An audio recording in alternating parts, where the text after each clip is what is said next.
Authorities doubt the quote successful implementation of granular lockdowns. The health department logs over 19,200 fresh COVID-19 infections. Some of the victims of a Maguindanao blast are still under medication. And Senator Manny Pacquiao declares his presidential bid for the 2022 polls.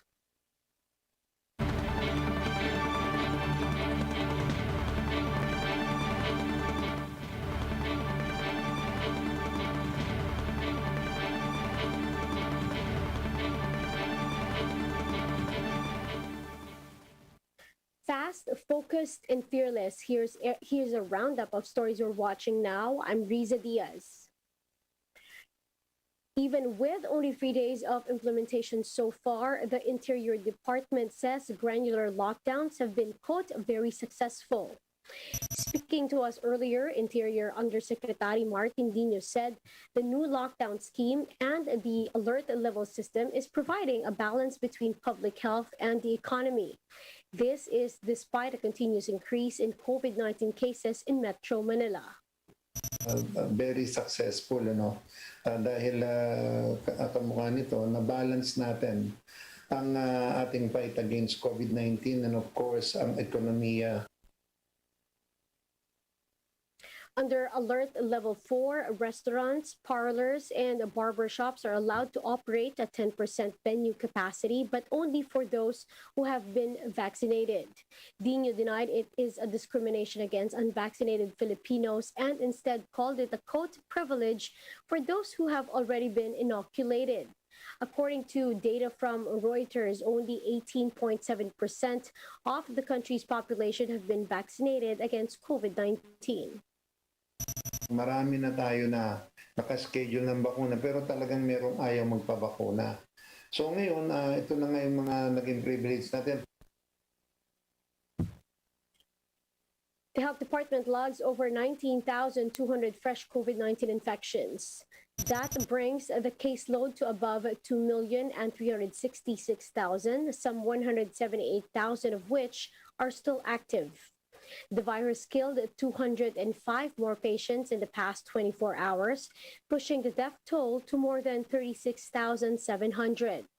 Recoveries, meanwhile, surged to over 2,151,000, with 25,000 new survivors today.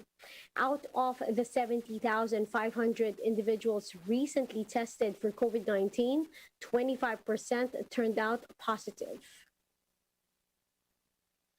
More Pasig City residents were able to receive their second COVID-19 dose through the initiative of Vice President Manny Robredo's office and Pasig LGU. Camille Samonte has the details.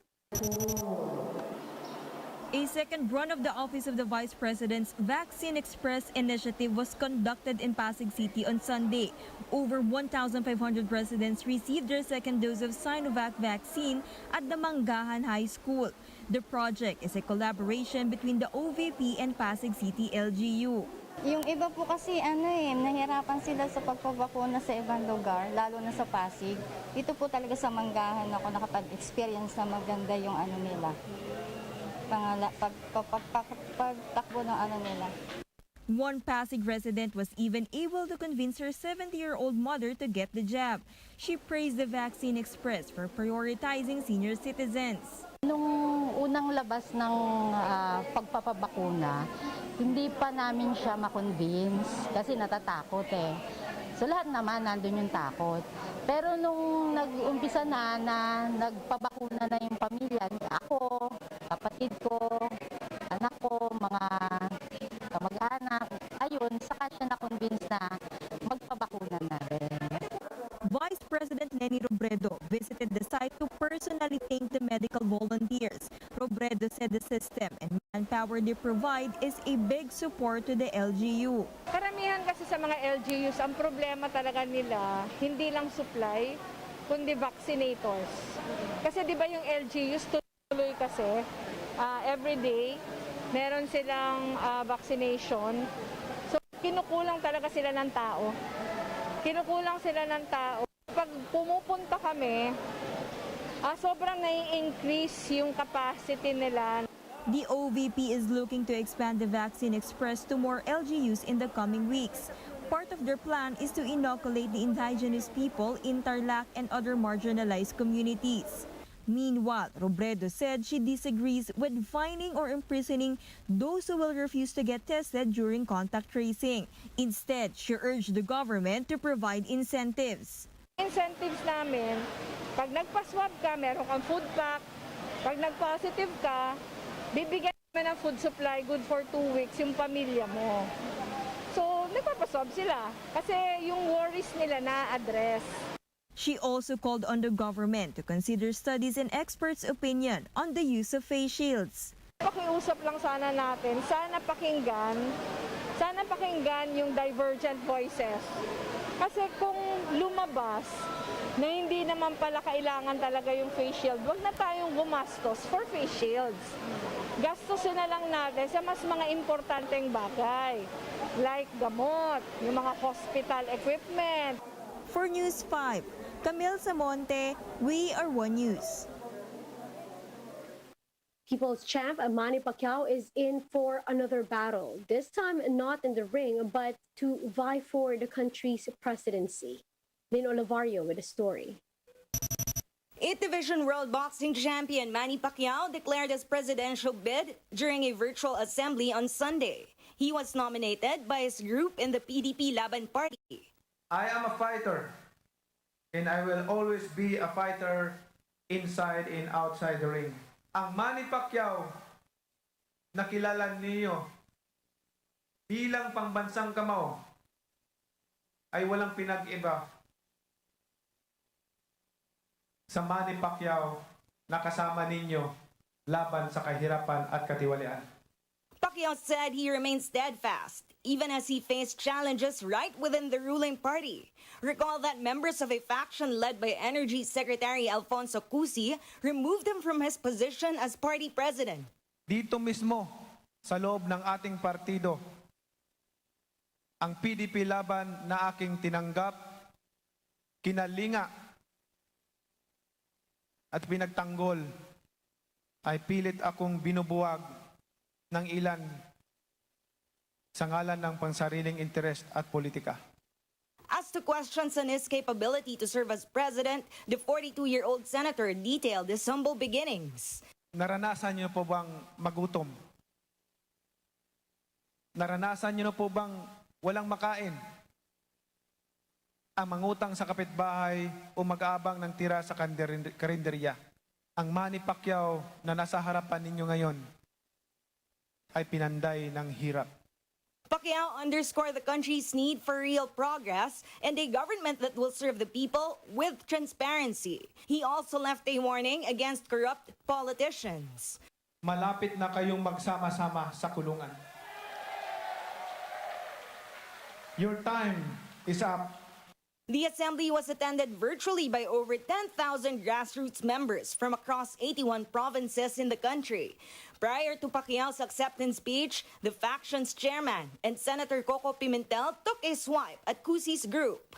Kung ang PDP Laban ay may tutulad natin sa isang sasakyan, meron pong nakasakay sa ating sasakyan na ngayon tayo na ang pinapaalis. Hindi po natin papayagan ang pag-hijack ng ating partido.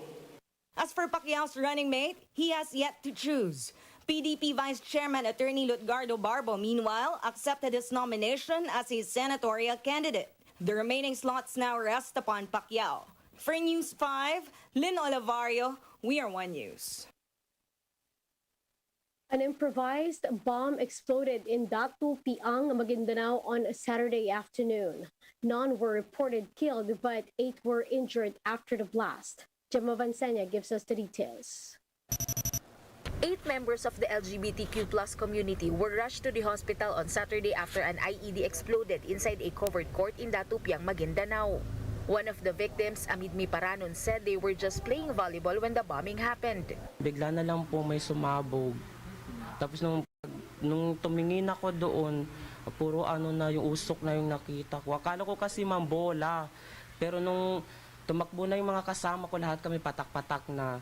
Tapos ako lang yung naiwan na huli kasi di ko kayang yung kabilang paa ko. 3 of the victims are still under medication in Abpi Mama Hospital. Another 3 have been discharged while the remaining 2 were referred to other hospitals. But all casualties are now in stable condition. 3 na lang po yung naiwan ngayon. Kumusta sila dito? Nasa stable condition naman po yung 3, ma'am. Ano yung mga, may antibiotics na lang sila? Opo, naka-antibiotic po yung 3, tapos continuous po yun, ma'am, kaya hindi pa sila pwedeng umuwi. So yung iba po, nasaan po yung iba? Yung isa na-refer sa tertiary hospital, sa CRMC, tapos yung isa naman, naghama. Kinuha ng kanilang pamilya. And then, yung isa na-refer. Tapos yung isa po na-refer din po namin kasi positive sa rapid antigen test. Tapos yung dalawa naman po, for wound dressing lang po. Initial investigation showed that the IED was placed in a milk tea plastic cup and was left in a post near the victims. According to the police, one of the victims' colleagues received a threat allegedly from the members of Bangsamoro Islamic Freedom Fighters or BIFF. It was a handwritten letter warning the community to stop their activities in Datupiang. Isa sa kanila naka-receive ng threat letter from the BIFF base command na kumbaga ayaw nila in Maguindanao dialect, ayaw nila ng existence of LGBT. Kasi sa Islam bawal yun lang, parang sensitive sila sa mga ganung kan. But other victims insisted they did not know that there was a threat. Wala kami na-receive na letter, only fake news po yung letter na sinasabi nila. Kasi kung talagang may letter talaga na hindi talaga kami maglalaro sa plaza. So sa tingin niyo, sino may gawa niyo? Hindi po namin alam. Gender discrimination was only one of 3 possible motives of the incident, according to the Philippine Army. Lieutenant Colonel John Paul Baldomar of the 6th Infantry Division told One News that the explosion could also be a diversionary tactic by the BIFF and the Dawla Islamiyah. Baldomar said this is because the military has been gaining ground against the extremist groups in central Mindanao. He also said the bombing could be politically motivated as Datupiang is an election hotspot. But Baldomar stressed that the incident was an isolated case. I don't think that the warning given by Japan has anything to do with this one. As with regards to the perpetrators, we are still looking into this because no one has yet claimed responsibility of the said incident. Police investigations are ongoing. Security checkpoints were also tightened over the province of Maguindanao. For News 5, Jem Avancenia, we are One News.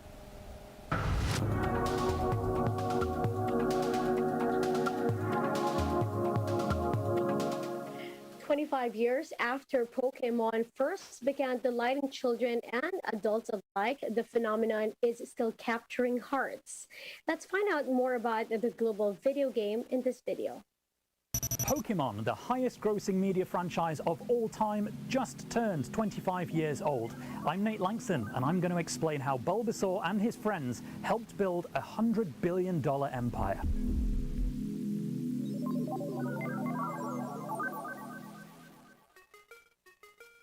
Nintendo published the first Pokemon game on its Game Boy consoles in the spring of 1996, exclusively in Japan.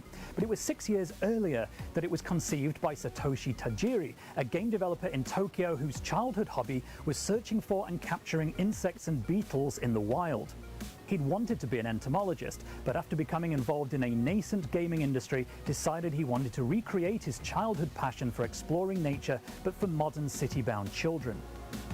The specific moment of inspiration, he said, was when he saw it was possible to link two of Nintendo's Game Boy consoles together with a cable. He pictured one of his beetles walking back and forth across the wire, and lo, Pokemon was conceived. It took another 6 years to develop what would become the first Pokemon games, Pocket Monsters Red and Green as they were known in Japan, and at the time there wasn't a great deal of confidence that it would be a hit. But Nintendo shifted more than 8 million copies of Pokemon in 2 years, becoming the company's biggest ever seller in its home country. The concept of having to capture 150 unique items, the Pokemon themselves, gave the game stickiness. Strategies and trading by connecting the two Game Boys together became a focal point in schoolyards, more so when it turned out there was 151st Pokemon hidden in the game's code. That buzz led to an animated series being ordered, which began airing in 1997 and brought the characters and settings of the game to screens. About 1,200 episodes have now aired, nearly double that of The Simpsons. By 1998, with a few million more copies of the first Pokemon games sold for the Game Boy, Nintendo and Game Freak, which develops the Pokemon games, also wanted to launch them into the Western market. So they simultaneously exported the animated Pokemon TV show and the first English language release of the Game Boy games to the US to support each other, and released a new game, Pokemon Stadium, exclusively for the Nintendo 64 in Japan. Any Game Boy owners who wanted more Pokemon in their life would have to buy the company's other console. Both strategies were super effective. Pokemon Stadium sold 1 million copies in a month in Japan, becoming one of the best-selling games on the N64. It was also eventually released in the West, where the N64 sold better anyway, and where the simultaneous release of the English-language Pokemon game and companion TV series meant Pikachu and pals were impossible to ignore.